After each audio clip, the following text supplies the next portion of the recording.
spermatogenesis.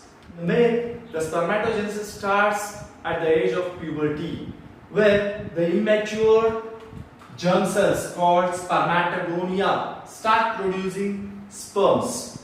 First, the spermatogonial mother cell is having diploid chromosome number, that is 46 chromosome number. It undergoes mitosis and produces primary spermatocytes. It increases its number, and one of the primary spermatocytes undergo meiosis 1, where it produces two same size of secondary spermatocytes, but they are haploid in nature, contain 23 number of chromosomes, and these secondary spermatocytes undergo meiosis 2 and they produce 4 haploid spermatids, and these spermatids are not matured, they are immotile, they are not functional. So there is a last step called spermiogenesis, where the spermatids are converted into functional motile spermatozoa or sperm. So this is about spermatogenesis. After spermatogenesis, the sperms are embedded in the Sertoli cells and they are nourished, and there they get matured, and then they start movement in the male accessory ducts. After spermiogenesis, the sperm heads are embedded in the Sertoli cells and are finally released from the seminiferous tubules by the process called spermiation. And spermatogenesis starts at the age of the puberty due to the increase in the secretion of gonadotropic releasing hormone, that is GnRH. Now let us study about the role of hormones during spermatogenesis. Gonadotropin releasing hormone is produced by hypothalamus, which in turn stimulates the anterior part of the pituitary gland to secrete further gonadotropins. The two gonadotropins which are produced by anterior and the two gonadotropins which are produced are luteinizing hormone and follicle stimulating hormone. Luteinizing hormone acts on Leydig cells to produce the sex hormones called androgens, which in turn stimulates for the production of spermatogenesis, for the process of spermatogenesis. Follicle stimulating hormone acts on the Sertoli cells, which in turn produces some factors which are required for spermiogenesis. So thus, the important role of luteinizing hormone and follicle stimulating hormone during the male gamete production, that is spermatogenesis. So now we discuss about oogenesis. The process of production of ovum by the ovary is called as oogenesis. Oogenesis is completely different from spermatogenesis because oogenesis starts in the embryonic development of the baby itself. Here, a couple of millions of oogonia are formed in the womb of the mother, and these oogonial mother cells are formed in the fetal ovary, and no more oogonia are formed or added after the birth. Here, these cells start undergoing meiosis 1 and they remain in prophase 1 and get temporarily arrested, and they are called as primary oocytes. And each primary oocytes then gets surrounded by a layer of granulosa cells, and they are called as primary follicles. A large number of follicles degenerate during the puberty, from the birth to the puberty, and only 60,000 to 80,000 primary follicles are left in each ovary. Slowly, these primary follicles get surrounded by a more number of layers of granulosa cells, and a new theca is formed, which is called now as secondary follicles. The secondary follicles soon gets converted into tertiary follicle, and it can be identified by a fluid-filled cavity called antrum. The presence of antrum shows that it's a tertiary follicle, and here there is theca externa and theca interna layer also formed. You can see the theca is differentiated into outer externa and inner interna.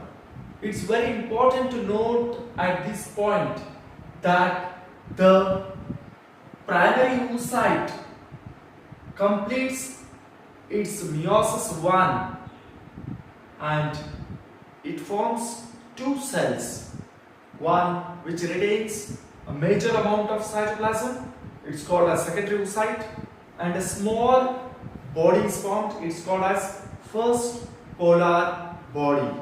The first polar body which is formed, whether it divides or degenerates, is not clearly known. The tertiary follicle slowly further changes into a mature Graafian follicle, where you can find a new membrane is formed called as zona pellucida surrounding it. The Graafian follicle soon ruptures to release the ovum which is present at the center, and thus ovulation is formed, and that is how the ovum is released by the ovary. The process of releasing of ovum from the ovary is called as ovulation. Actually, the ovum is not released. Here, the secondary oocyte which is formed is released from the mature Graafian follicle. Now let us discuss the differences between spermatogenesis and oogenesis. First we will go with spermatogenesis. Spermatogenesis, the sperm mother cells are called as spermatogonia, and they produce primary spermatocytes, secondary spermatocytes, spermatids, and finally spermatozoa. So this is a schematic representation. Whenever it is asked, you can just draw this diagram and then you can explain. So at the puberty you can find spermatogonial mother cells are produced, and these spermatogonial mother cells, which are present in seminiferous tubules, undergo mitosis to produce more number of spermatocytes, and the primary spermatocyte which enters into the meiosis 1 produces secondary spermatocytes and finally spermatids. And by spermiogenesis you can find there will be 4 haploid sperms are produced. So mother cell is called spermatogonia and the sperms are called as spermatozoa.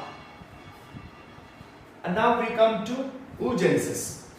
In the oogenesis, as discussed, oogonian mother cells are present and they form primary spermatocytes, secondary spermatocytes, and then finally ovum with the first polar body and second polar body. Understanding more about oogenesis, you can find the oogonian mother cells are produced before the childbirth, that is in the fetal life. They undergo mitosis to form primary spermatocytes, where the primary spermatocytes undergo prophase 1, where the first meiotic division is completed prior ovulation, and the child take birth, and then after puberty you can find there is secondary oocyte is released with the first polar body, and after fertilization there will be ovum released with the second polar body. You will understand more about this during fertilization. When the sperm enters inside the ovum, that is secondary oocyte, then only there will be finally the ovum released, and thus it completes second meiotic division. So whenever schematic representation is asked for spermatogenesis, you can draw this one. Oogenesis, you can draw this one. That's all about the difference between spermatogenesis and oogenesis. Structure of sperm. So it's a microscopic tadpole structure which contains head, neck, middle piece as well as tail. The whole sperm is covered by a membrane called plasma membrane. The sperm head contains an elongated nucleus, haploid nucleus, which contains the paternal chromosomes, and it also has a cap-like structure called acrosome which is filled with enzymes which helps for fertilization of the ovum.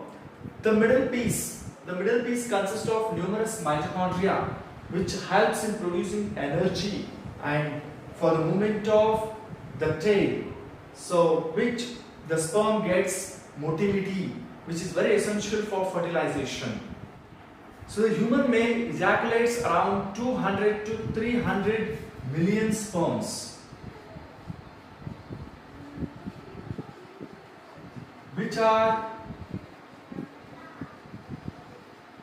required for fertilization. So here at least 60% of the sperms must have normal shape and size, and 40% of the sperm should show vigorous motility. Then only fertilization will be successful. The sperms which are released in the seminiferous tubules are transported by the accessory ducts. The secretions of seminal vesicles, prostate glands, as well as epididymis, vas deferens are very essential for the maturation and motility of the sperm.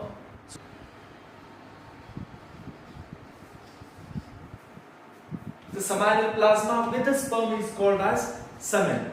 The function of the male sex accessory ducts as well as glands, they are all maintained by the testicular hormones called androgens.